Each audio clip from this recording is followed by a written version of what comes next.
Welcome! This is it, the final explainer of our season, and we're really pulling it all together here.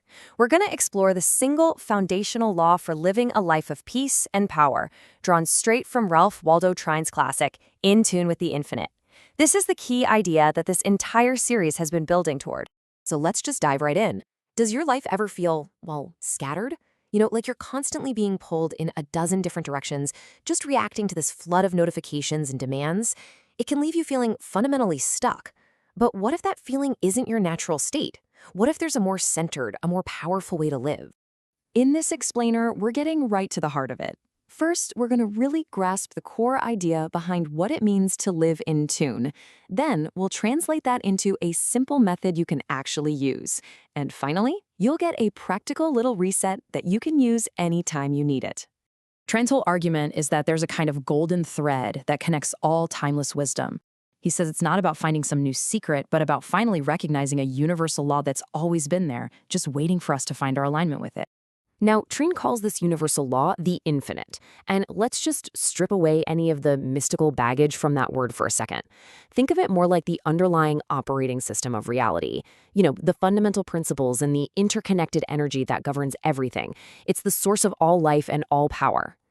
And here's the crucial part. Reality is built from the inside out.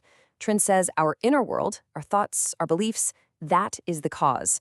And our outer world, our circumstances, that's the effect. This actually mirrors a timeless Stoic idea. The most important work you can ever do is always internal. To make this idea even clearer, try and use this beautiful metaphor. I want you to think of yourself as a single drop of water and the infinite as the entire ocean. Now, the drop is distinct, it's individual, right? But its essential nature, its waterness, is exactly the same as the ocean's. In the same way, we are distinct individuals, but we share the exact same essential nature as the universal source. Okay, so if this is the core idea, how do we actually live it?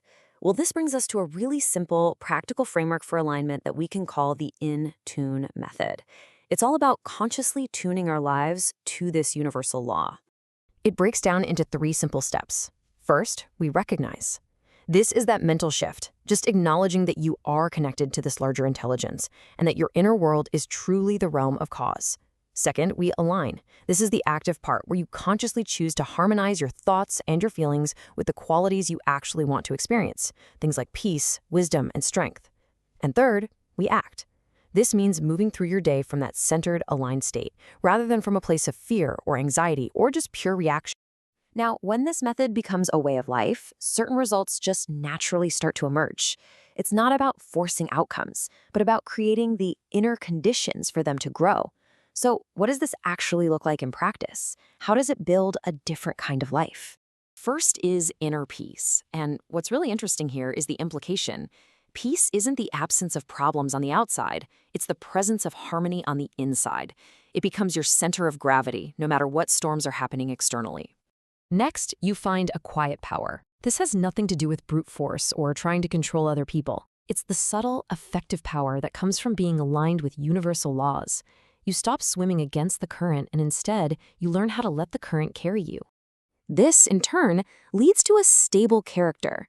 Aristotle taught that character isn't a thought, it's a habit.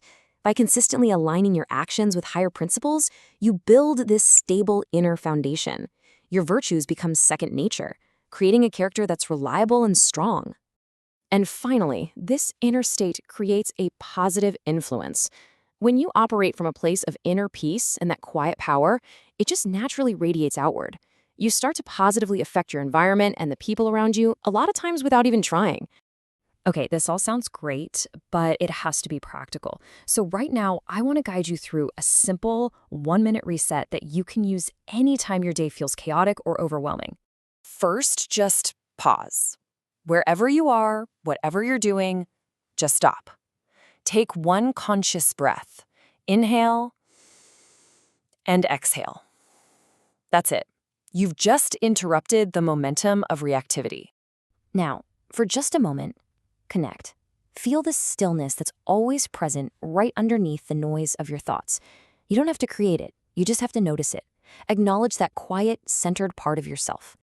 And finally, align. Set a simple, silent intention for your very next action. It could be as simple as, I'm going to approach my next task with calmness, or I will speak from a place of patience. You are consciously choosing your inner cause. And that brings us to the end of our season. It has been a real journey exploring these ideas with you, and I am so grateful that you've been a part of it. If you'd like to revisit any of the concepts we've covered or see how they all connect together, the full playlist for this entire series on Trine's work is linked for you in the description. As we wrap up, I'm curious. Of all the ideas from this series, which one truly resonated with you the most, and why? I'd really love to read your reflections in the comments. It helps all of us learn from each other. Thank you once again for your time and attention. If you found value in this journey, be sure to subscribe so you can join us for our next season, where we'll continue to explore more timeless wisdom from modern life.